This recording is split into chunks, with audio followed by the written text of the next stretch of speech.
है मनु महाराज के दूसरे पुत्र की कथा, जिनका नाम क्या है? क्या नाम है? उत्तानपाद की तो हो गई कथा। अब दूसरे राजा है प्रियव्रत महाराज। अब प्रियव्रत जी की कथा आती है तो बोले प्रियव्रत महाराज की कथा भी बड़ी दिव्य है। तो बोले प्रियव्रत महाराज गए तपस्या करने और भगवान को उन्हें ऐसी कृपा प्राप्त हुई कि उन्होंने एक रथ का निर्माण किया। बोले क्यों किया? तो बोले मन में उन्होंने एक बात ठान ली थी कि मैं रात्रि होने नहीं दूंगा भैया, 24 घंटे दिन ही रहा आएगा, इलेक्ट्रिसिटी की कोई जरूरत ही नहीं, 24 घंटे लाइट की व्यवस्था। तो भैया रात्रि भी आवश्यक है, नहीं तो व्यक्ति बीमार हो जाएगा। तो इन्होंने क्या किया, एक रथ का निर्माण किया और महाराज उसमें ऐसी व्यवस्था थी कि जहां सूर्य नारायण होते थे तो दूसरी तरफ लाकर अपने रथ को खड़ा कर देते, तो दोनों जगह हमेशा प्रातः काल ही रात, दिन ही दिन। महाराज ब्रह्मा जी आए, अब वो रथ चलता जाता परमानेंट। अब ब्रह्मा जी आए और ब्रह्मा जी ने कहा प्रियव्रत इस प्रकार मत करो, लोग तुम्हारे कारण परेशान हो रहे हैं। बोले जी, और बोले वो रथ चलाने के कारण ये जो पृथ्वी थी वो 9 खंडों में विभाजित हो गई। रथ चला चला कर महाराज पृथ्वी 9 खंडों में विभाजित हो गई और 9 खंडों में से एक खंड का नाम क्या है? अजनाब खंड, जहां पर ये भारत स्थित है, जहां पर हमारा देश है। इसके पहले राजा कौन हुए? राजा नाभि हुए। नाभि राजा और मेरु देवी से भगवान का एक और अवतार हुआ, जिनका नाम क्या है? ऋषभ देव। बोलिए ऋषभ देव भगवान की जय। और ऋषभ देव ने समाज को परमहंसों का क्या कर्तव्य है ये बताया। उन्होंने एक बात और बताई कि क्या कहा जानते हैं? ऋषभ देव ने कहा भैया आत्मा और परमात्मा एक है। और एक बात बताई, कहा कि भैया ये जो आप वस्त्र धारण करते हैं इनका कोई मतलब नहीं। बोले आत्मा के ऊपर तो वैसे ही शरीर का वस्त्र है, वस्त्र के ऊपर वस्त्र क्या धारण। इस प्रकार समाज को समझाया, ऐसा उपदेश। और उसके बाद उन्होंने राज्य किया। उसके पश्चात वे भी चले गए कहां? कहां चले गए? वन में तपस्या के लिए चले गए। अपने पुत्र भरत को राज्य प्रदान करके चले गए। अब महाराज भरत जी राज्य करने लगे। अब पिता की ही भांति भरत जी ने भी क्या विचार किया, बोले बहुत राज्य कर लिया, अब हम भी चलते हैं पिताजी की भांति, हम भी तपस्या करेंगे। लेकिन महाराज तपस्या सरल नहीं है।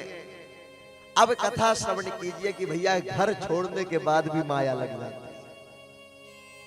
भरत जी महाराज चले तो गए, लेकिन जिस माया को यहां छोड़कर गए थे वो माया वहां वन में भी मिल गई पिताजी। वो जो माया थी वहां वन में भी पकड़ लिया। अब भरत जी महाराज गए तपस्या इत्यादि करने लगे। कुछ दिन बाद एक बड़े सुंदर सरोवर में स्नान करने का, स्नान ध्यान इत्यादि किया। उसके पश्चात एक घटना देखी कि महाराज एक हिरणी जो कि गर्भवती है वो उसी सरोवर में स्नान कर रही थी। और महाराज स्नान करते करते जल का जो स्तर था वो अधिक बढ़ गया और महाराज उससे तैरते भी नहीं बन रहा था क्योंकि गर्भवती थी। और महाराज ज्यादा बल लगाने के कारण वही उसने एक शावक को जन्म दे दिया। और महाराज जो हिरणी थी उसकी तत्क्षण मृत्यु हो गई। अब जन्म तो दे दिया, अब वो बच्चा तैरता तैरता आ गया कहा? भरत जी महाराज के पास। वो बच्चा जो शावक था आ गया महाराज तैरते तैरते। अब भरत जी महाराज ने उस हिरण के शावक को ऐसे उठा लिया और कहा आहा कितना सुंदर। अब देखिए किस प्रकार माया लगती है। अब घर द्वार छोड़कर सबको छोड़कर आए थे, लेकिन अब माया लग गई। महाराज ऐसा मोह हो गया कि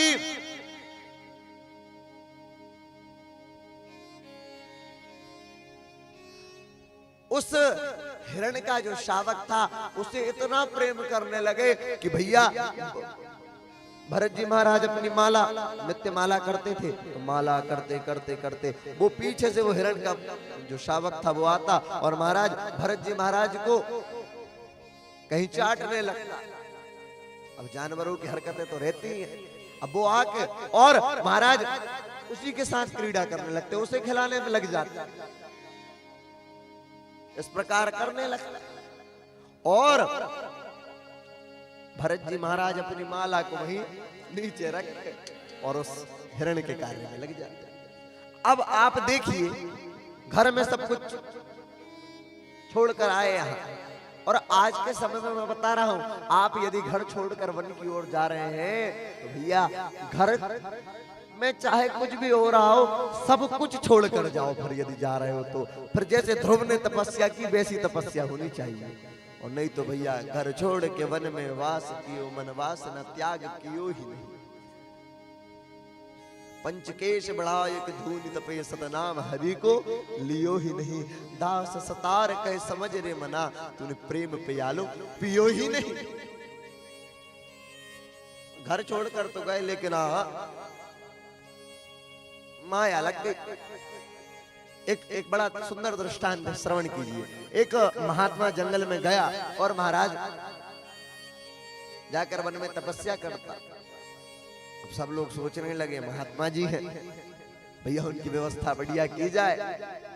तो बोले वो जो महात्मा जी हैं वो ऐसे ही रहते हैं यार, उनके लिए एक बढ़िया सी कुटिया बना दी जाए, व्यवस्था कर दी जाए। अब महात्मा घर द्वार छोड़कर आए थे, सब कुछ छोड़कर महाराज अपनी तपस्या करते थे चुपचाप, लेकिन गांव वाले दर्शन करने जाने लगे और फिर धीरे से कुटिया बनवा दी गई। अब कुटिया बन गई, चलो ठीक है भैया, एक स्थान बन गया। लेकिन अब सब लोग सोचने लगे, बोले कुटिया तो बन गई, लेकिन महात्मा जी लगता परेशान हो जाते होंगे, एक रसोई की व्यवस्था और करा दी जाए, एक भोजनालय की व्यवस्था हो गई। वाह, अब सोचने लगे यार भोजन की भी व्यवस्था हो गई। अब बोले अच्छा सुंदर वन है, यहाँ यदि एक मंदिर और बन जाता तो आनंद आ जाता। अब वहां रसोई बन गई, कुटिया बन गई, मंदिर का निर्माण हो गया।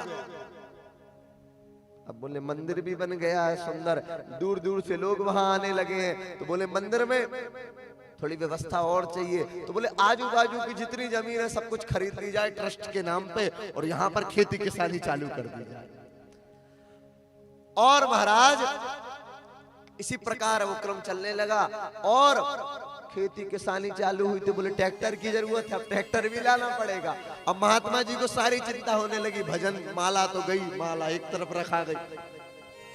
और महाराज अब महात्मा जी को चिंता होने लगी कि भैया ट्रैक्टर में डीजल तो कम नहीं है, भजन तो गया अपना एक तरफ हो गया। और महाराज अब लोग आने लगे मंदिर में। तो भैया बोले मंदिर के पास जमीन तो है, एक सुंदर सा और यहाँ बढ़िया हॉल की व्यवस्था करा दी जाए। बोले हॉल की व्यवस्था हो गई। बोले हॉल में काम नहीं बन रहा है, दूर दूर से लोग आते हैं, दिल्ली बंबई से लोग आते हैं। बोले ऐसे नहीं रहते वो हॉल में, बोले उनके लिए सुंदर एसी कमरे की व्यवस्था कराई जाए। और महाराज उस महात्मा जो घर द्वार छोड़कर आया था, यहाँ घर तो उसका मान के चलिए छोटा सा हुआ, महाराज विशाल महल जैसा तैयार होने लगा। और महाराज एसी कमरे तैयार हो गए, महात्मा जी के लिए अलग एक एसी कमरा बनाया गया। और महाराज अब वह महात्मा भजन तो नहीं करता, अब वो महाराज चिंता में लग गया कि कल बंबई से मेहमान आ रहे हैं, उनके लिए भोजन की व्यवस्था और रुकने की व्यवस्था कराकर महाराज स्वयं वो महात्मा जाता है और रूम की सफाई करवाता है। तो भजन तो गया महाराज। तो ये माया कहीं पर भी लग सकती है, कहीं पर भी, घर में भी लग सकती है, बाहर भी लग सकती है। तो बोले क्या किया जाए? तो बोले संकल्प किया जाए, और जो सोचा है वो दृढ़ संकल्प किया।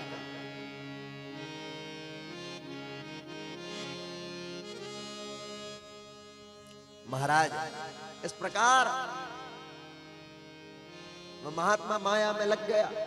गांव वालों के चक्कर में महाराज अच्छा भला भजन करता था, लेकिन भजन तो छूट गया। वैसे यहाँ भरत जी महाराज भी खूब जप तप करते थे, लेकिन हिरण के चक्कर में सब कुछ छूट गया। और एक दिवस की बात है, ये जप कर रहे थे, उस समय इन्हें ध्यान आया कि बहुत समय हो गया है, वो हिरण का जो शावक है वो दिख नहीं रहा है। तो महाराज उस दिन वो हिरण का शावक एक हिरण के झुंड के साथ चला गया, बड़ा हो गया था। तो और यहाँ महाराज विरह के कारण, एक शावक के विरह के कारण अपना शरीर छोड़ दिया किन्होंने? भरत जी महाराज। और महाराज अंत्ययामति सागति, अंतिम समय में हिरण का ध्यान किया और क्या बने? हिरण का जन्म मिला, अगला जन्म। तो भैया अंतिम समय में जो सोचोगे वो बन जाओ। आज के समय में आदमी कुत्ते पालते हैं और महाराज दिन भर क्या बोले, मेरा डॉगी, दिन भर यही सोचता रहता है मेरा डॉगी कैसा होगा, मेरे डॉगी ने खाना खाया कि नहीं खाया, उसके लिए पेट फूड की व्यवस्था की गई कि नहीं की गई। और महाराज अब जीवन भर कुत्ते की सेवा की है और अंतिम समय में भी कुत्ते का ध्यान आएगा, तो महाराज अगले जन्म में क्या बनोगे? कुत्ता ही बनोगे। और जीवन भर यदि भगवान को पुकारते तो अगला जन्म एक तो होता नहीं, और यदि होता भी तो हो सकता है देवताओं के बीच में तुम्हारी भी गिनती हो जाती। यह भजन का प्रभाव है जीवन में। और जड़ भरत, जो भरत जी महाराज थे अब हिरण बने, लेकिन हिरण के रूप में सब कुछ याद है, तो कहा कुछ करना नहीं भैया, जगत की माया में नहीं लगना है। और महाराज हिरण का शरीर भी छूटा। उसके पश्चात अब एक ब्राह्मण के यहाँ जन्म लिया, और ब्राह्मण के यहाँ पर गूंगे बनकर रहते। अंगिरा गोत्र के ब्राह्मण के यहाँ जन्म लिया और एकदम गूंगे बनकर रहते, एकदम जड़ जैसे। तो इनका नाम क्या रख दिया गया? बोले उसका नाम जड़ भरत। जड़ है, एकदम कुछ बोलते नहीं, लगता है गूंगा है। और महाराज इस प्रकार जबरदस्ती यज्ञोपवीत डाल दिया गया, जनेऊ, बोले ब्राह्मण है, शिखा इत्यादि दे दी गई, लेकिन अपना चुप रहते हैं एकदम। और बोले प्रसादी बढ़िया पर्याप्त पाते हैं और आनंद से भगवान का भजन करते हैं, मन ही मन भगवान को पुकारते रहते हैं, जगत की माया से कोई मतलब नहीं। और महाराज पिताजी का शरीर छूट गया और इसके पश्चात अब इसके इनके और भी कई अन्य भाई हैं। तो महाराज भाइयों की शादी हुई और शादी के पश्चात आप जानते हैं, विवाह के पश्चात भाभी आई घर में, तो भाभीओं ने कान भरना चालू कर दिया। भाभियां कहती हैं, बोले अरे भैया ये इस गूंगे को घर में क्यों रखे, उसे भगाओ यहां से। और महाराज एक ही बात में जो तो मंत्र दिया तो इन लोगों ने तो एकदम स्वीकार कर लिया, और महाराज अपने ही भाई को वहां से घर से निकाल दिया। और महाराज ये जड़ भरत महाराज अब चले गए। बोले ठीक है निकाल दिया, कोई बात नहीं, जैसे यहाँ रहते थे वैसे वहां बाहर रहेंगे। बोले भोजन की व्यवस्था, बोले हो गई तो ठीक, ना हुई तो समझ लो व्रत हो गया, भगवान की कृपा है, उपवास हो गया उस दिन का। और महाराज इस प्रकार जड़ भरत महाराज रहने लगे। बोले क्या हुआ जानते, कुछ आगे की ओर बढ़े तो एक नदी के किनारे पहुंचे। वहां पर एक राजा भद्रकाली मां को नरबलि प्रदान करने आया था। तो बोले जो जिस व्यक्ति की बलि देना था वो व्यक्ति भाग गया था। तो बोले तांत्रिक ने कहा कहीं से भी एक व्यक्ति को ढूंढ कर लाओ। तो बोले हाँ बिल्कुल। तो बोले ये जड़ भरत महाराज वहां से निकल रहे थे, इनको पकड़ कर ले आते। बड़े खुश होकर प्रसन्न होकर बोले चलो हाँ हम चलते हैं, गूंगे तो है, जहां जो कोई जैसा ले जाले हम चले। और जाकर वहां बैठ गए महाराज। उसके बाद स्नान ध्यान कराया, खूब प्रसाद पवाया, अच्छे भोजन की व्यवस्था की गई। और महाराज तांत्रिक के कहने पर खड्ग उठाया राजा ने और गला काटने वाला था, और मूर्ति फटी और मां भद्रकाली प्रकट हो गई। मां भद्रकाली प्रकट हुई और महाराज जिस खड्ग से जड़ भरत का मस्तक काटना था, उस राजा का मस्तक भगवती भद्रकाली ने काटा। और महाराज आज अपने पुत्र जड़ भरत को अपनी गोद में लेकर मां भगवती, इस प्रकार जड़ भरत पर भगवती महाकाली ने कृपा की, भद्रकाली ने कृपा की। इसके पश्चात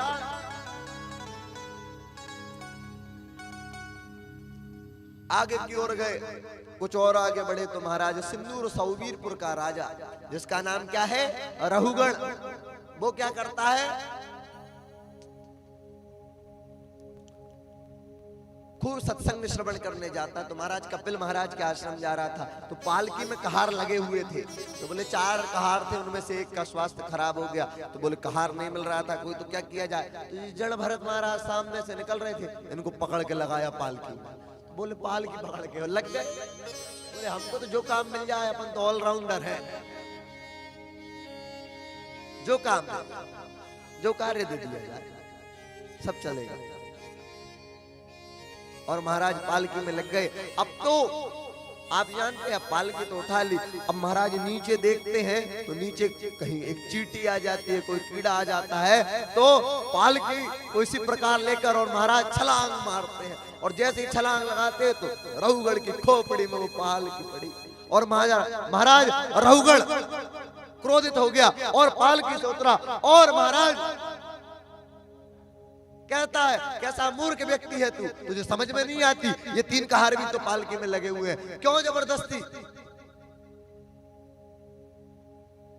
इस प्रकार का कृत्य कर रहा है। और महाराज कुछ नहीं बोले जड़ भरत,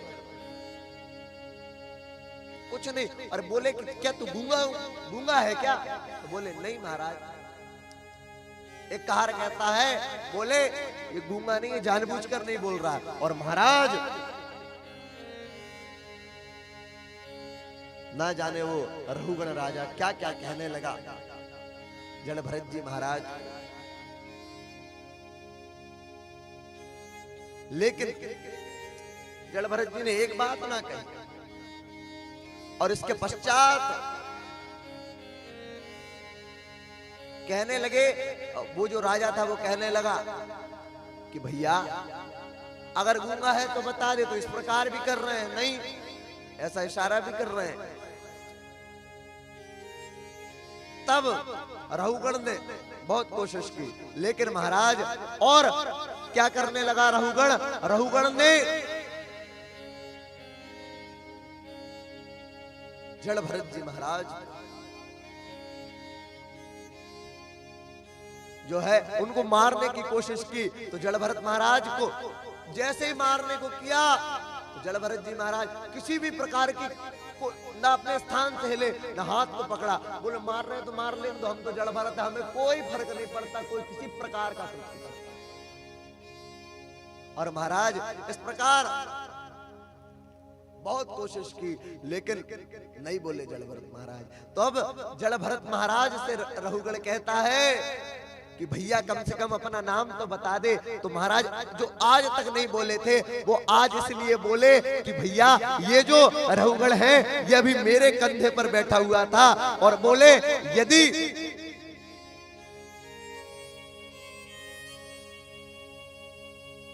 आज मैंने इसकी रक्षा नहीं की, बोले ये ना जाने क्या क्या कर सकता है, इसकी कोई गारंटी नहीं है। ये मुझ पर प्रहार कर रहा है, लेकिन अभी आपने पीछे देखा, बोले जिसने मुझ पर वार करने की तक कोशिश की स्वयं भद्रकाली मैया प्रकट हो गई। और महाराज ये मेरे कंधे पर बैठा हुआ था, तो अब मेरी जिम्मेदारी है कि इसकी सदगति हो। तो जो आज तक नहीं बोले थे वो आज बोले। और क्या कहते हैं, बोले पुरा हम भरतो नाम राजा, बोले मैं भरत नाम का राजा हूं। और बोले ये जो तुम्हारा देश है जो भारत नाम पड़ा है, बोले मेरे कारण भरत से ही भारत, और दिव्य उपदेश प्रदान किया। बोले अरे राजा मैं जानता हूं तू कपिल महाराज के आश्रम जा रहा है, और महाराज आज भरत जी महाराज जड़ भरत ने दिव्य ज्ञान का उपदेश उस राजा रहुगण को प्रदान किया। बोले तू कपिल भगवान के आश्रम जा रहा है ना, मैं जानता हूं, और ये भी जानता हूं कि तू खूब सत्संग प्रेमी है। और इस प्रकार कहने लगे, बोले ए राजा, बोले मन से ही बंधन है और मन से ही मुक्ति है। मन से क्या किया जाए? तो बोले मन से क्या किया जाए? बोले भजन कीजिए। बोले भजन से ही मुक्ति प्राप्त होगी। और महाराज भजन को जीवन में अपनाइए, धीरे धीरे धीरे धीरे धैर्य के साथ। एक बात विशेष, क्या? जो करते रहोगे भजन धीरे धीरे तो मिल जाएगा वो सजन धीरे धीरे। जो करते रहोगे भजन धीरे धीरे तो मिल जाएगा वो सजन धीरे धीरे। जो करते रहोगे भजन धीरे तो मिल जाएगा वो सजन धीरे धीरे। जो करते रहो। भजन की महिमा बताई गई शास्त्रों।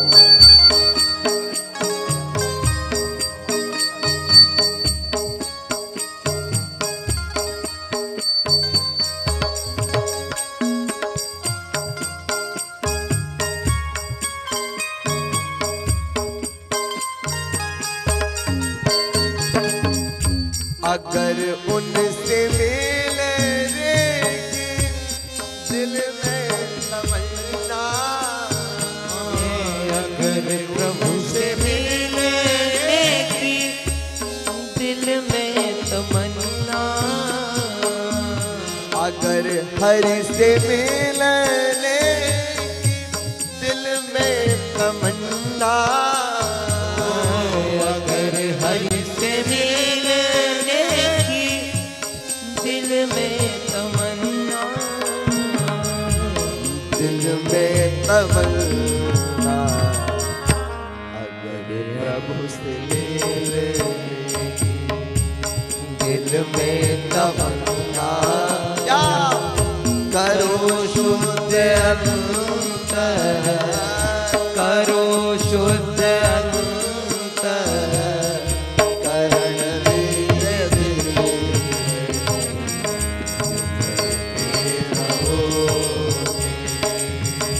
भजन तो मिल जाएगा वो सजन धीरे धीरे। जो करते रहोगे। बोलिए सच्चिदानंद भगवान की।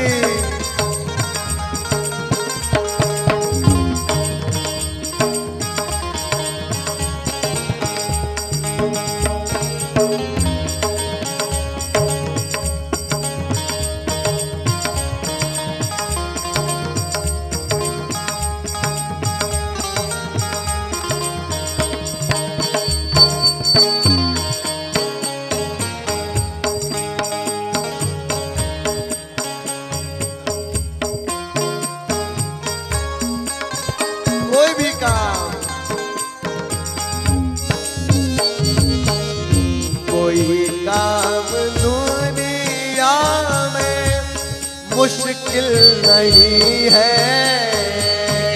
कोई काम दुनिया में मुश्किल नहीं है। कोई काम दुनिया में मुश्किल नहीं है। चाहे कोनो काम, कोई काम दुनिया में मुश्किल नहीं है। मुश्किल नहीं है। कोई काम दुनिया में मुश्किल नहीं है। जो करते रहोगे, करते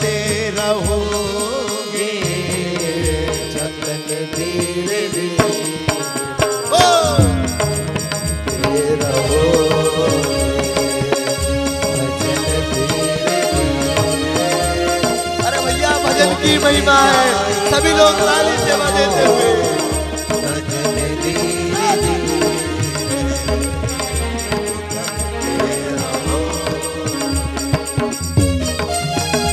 बोलिए राधा वल्लभ लाल की जय हो।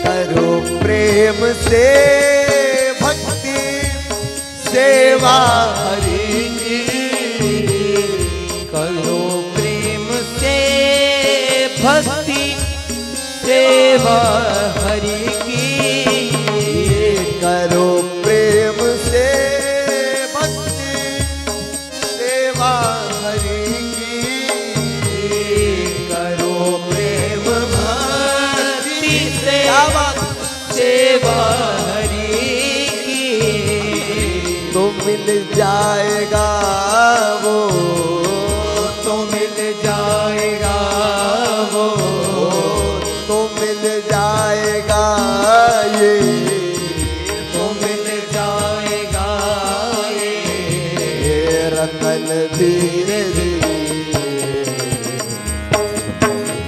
रहोगे, भजन धीरे धीरे तो मिल जाएगा वो, सजन धीरे धीरे तो चलते रहोगे, भजन धीरे धीरे तो मिल जाएगा वो, सजन धीरे धीरे तो मिल जाएगा वो, सजन धीरे।